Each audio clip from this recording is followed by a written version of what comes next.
Hola, soy Pedro Bermejo, neurólogo, doctor en medicina y médico perito especializado en neurología. En mi trabajo pericial hay una palabra que genera gran incomodidad, tensiones en sala y errores graves cuando se maneja mal. Esa palabra es simulación. Hoy quiero explicarte cómo se detecta una posible simulación neurológica y sobre todo cómo se argumenta correctamente en un juicio sin perder la credibilidad médica ni jurídica. Porque aquí se cometen muchos errores. Errores que hacen que informes técnicamente válidos se caigan en sala. Lo primero hay que decir que no es una simulación, y empecemos por algo fundamental. Simulación no es que el paciente tenga síntomas subjetivos, no es que no haya hallazgos en las pruebas complementarias, en la resonancia magnética, en el escáner, y no es que el cuadro sea raro o sea difícil de explicar, ni mucho menos. En neurología trabajamos constantemente con síntomas subjetivos, dolor, mareo, fatiga, fallos cognitivos leves. Confundir eso con simulación es mala medicina y mala pericia. Entonces, ¿qué es realmente la simulación neurológica? Desde el punto de vista pericial, hablamos de simulación cuando existe, primero, producción consciente o exagerada intencional de síntomas, con una finalidad clara, que ya puede ser económica, laboral, judicial o del tipo que sea, con incongruencia clínica demostrable. Y aquí tenemos la palabra clara, que sea demostrable. La simulación no se intuye, la simulación hay que argumentarla, por eso a veces es tan complicado pillar a un simulador. Y hay una serie de signos clínicos que son de alerta para estas simulaciones. En medicina pericial hay signos que obligan a extremar el análisis, aunque por sí solos no prueban nada, como son los síntomas variables según el contexto, la incongruencia entre la exploración formal y la conducta espontánea. Imaginemos un paciente en el que hacemos la exploración, el paciente nos dice que no puede mover la pierna y luego le vemos andando por la calle. Pues lógicamente eso apunta mucho a simulación.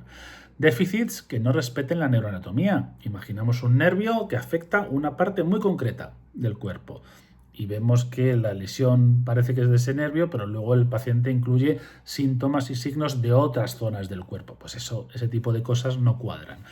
O rendimientos peores de lo esperable incluso para cuadros graves, o evoluciones clínicas ilógicas con el tiempo. Un paciente mejora, luego empeora, luego mejora, luego empeora. Eso no tiene mucho sentido. Estos datos no autorizan a acusar de simulación, pero sí obligan a no validar automáticamente y tener mucho cuidado con esos pacientes. El error más grave es afirmar simulación de forma directa, y este es uno de los errores más peligrosos que puede existir en un informe pericial. Es decir, el paciente simula o existe una simulación clara o los síntomas son fingidos. Hay que tener mucho cuidado con eso. Estas frases en un informe pericial deben estar blindadas, porque si no se destruye la credibilidad del perito en la sala. ¿Por qué? Porque la simulación es una acusación implícita y los tribunales exigen argumentación extremadamente sólida. Entonces, ¿cómo lo vamos a hacer bien en los informes periciales y en sala? Un médico, un perito, no acusa, describe y concluye con extrema prudencia en estos casos. Ejemplos de simulaciones correctas es decir o afirmar que los hallazgos, por ejemplo, los hallazgos no son coherentes con un déficit neurológico estructurado, o no se objetiva con relato clínico ni exploratorio que sustente los síntomas referidos, o la conducta observada no es congruente con una limitación funcional alegada. Ese tipo de frases son mejores que decir directamente que el paciente simula. Lo tenemos que tener muy claro. En algunos casos lo tenemos muy claro y el paciente podemos afirmar que el paciente está simulando por lo que sea, por lo que hemos visto en la exploración neurológica.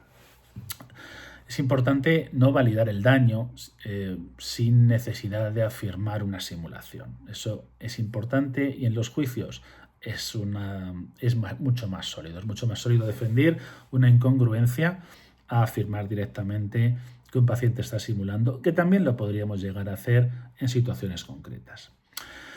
Siguiente pregunta que tenemos aquí es ¿cuál es el papel de las pruebas complementarias? Podemos decir que las pruebas complementarias ayudan, pero no sustituyen al criterio clínico. Por ejemplo, un test neuropsicológico que está alterado no demuestra la simulación, porque se pueden alterar. Un test normal no invalida automáticamente los síntomas de los que se puede estar quejando un paciente. Pruebas mal interpretadas habitualmente pueden generar falsos positivos o falsos negativos. Por lo tanto, con las pruebas complementarias tenemos que tener mucho cuidado en la simulación y no darle más importancia de la que realmente tienen. El núcleo de la valoración de un informe pericial es el mismo, que es la coherencia clínica, la exploración neurológica y el análisis funcional. En este caso, cuando tenemos uno de estos pacientes que posiblemente esté simulando, es muy importante el equilibrio del perito. El equilibrio en cuanto a distintas cosas. Un buen perito en neurología no se puede situar en los extremos. Ni todo es simulación, ni todo síntoma referido es válido. Tenemos que tener una posición más incómoda, que es estar en el punto central e intentar observar e intentar saber qué es lo que realmente el paciente tiene, qué síntomas tiene y qué síntomas están intentando colarnos, ¿no? Que también es algo bastante frecuente.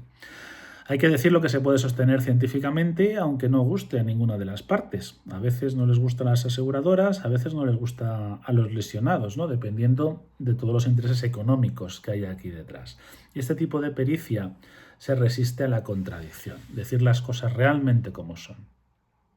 Si te quedas con una idea de este vídeo, que sea esta. En neurología pericial no se gana señalando al paciente, sino demostrando la falta de base neurológica del daño alegado. Y la diferencia es enorme y los jueces lo perciben. Mi trabajo como neurólogo perito consiste en aportar criterio médico riguroso en escenarios judiciales complejos, donde la neurología se utiliza a veces mal como argumento. En este canal voy a seguir explicando cómo hacer pericia neurológica bien hecha desde dentro sin simplificaciones. Soy Pedro Bermejo y nos vemos en el siguiente vídeo.